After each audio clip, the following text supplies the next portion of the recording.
সম্প্রতি বাংলাদেশ একটি light attack drone তৈরি করেছে, যার মাধ্যমে প্রকাশ্যে এসেছে বাংলাদেশের ড্রোন তৈরির সক্ষমতা।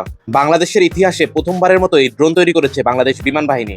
এটি হলো বাংলাদেশ বিমান বাহিনীর তৈরি সার্ভুলেন্স প্লাস অ্যাটাক ড্রোন। সম্প্রতি বাংলাদেশ বিমান বাহিনীর বার্ষিক মহড়ায় এই ড্রোনটির ছবি এবং ভিডিও প্রকাশ করা হয়। এই ড্রোনটির নাম দেওয়া হয়েছে KX2। অতি শীঘ্রই এই ড্রোনটি বাংলাদেশ বিমান বাহিনীর বহরে সংযুক্ত হবে। বাংলাদেশ বিমান বাহিনী টোটাল 3 ধরনের ড্রোন তৈরি করছে। এটি হলো দ্বিতীয় টাইপ। সারা বিশ্বের যুদ্ধক্ষেত্রে ড্রোনের চাহিদা বৃদ্ধি পাচ্ছে। বাংলাদেশের আকাশ সুরক্ষার জন্য ড্রোন একটি খুব কার্যকারী অস্ত্র। একটি যুদ্ধ বিমানের তুলনায় ড্রোন তৈরি এবং মেনটেন্যান্স করতে অত্যন্ত কম টাকা লাগে। এই কারণে বাংলাদেশের প্রতিরক্ষা দপ্তর তাদের নিজস্ব প্রযুক্তিতে ড্রোন তৈরির সিদ্ধান্ত নেয়, যার দায়িত্ব দেওয়া হয় বাংলাদেশ বিমান বাহিনীর ইঞ্জিনিয়ারিং ডিপার্টমেন্টকে। এই প্রকল্পের আওতায় 2 ধরনের ড্রোন নির্মাণ শুরু হয়, যার একটি হচ্ছে সার্ভুলেন্স ড্রোন এবং অন্যটি হলো অ্যাটাক ড্রোন।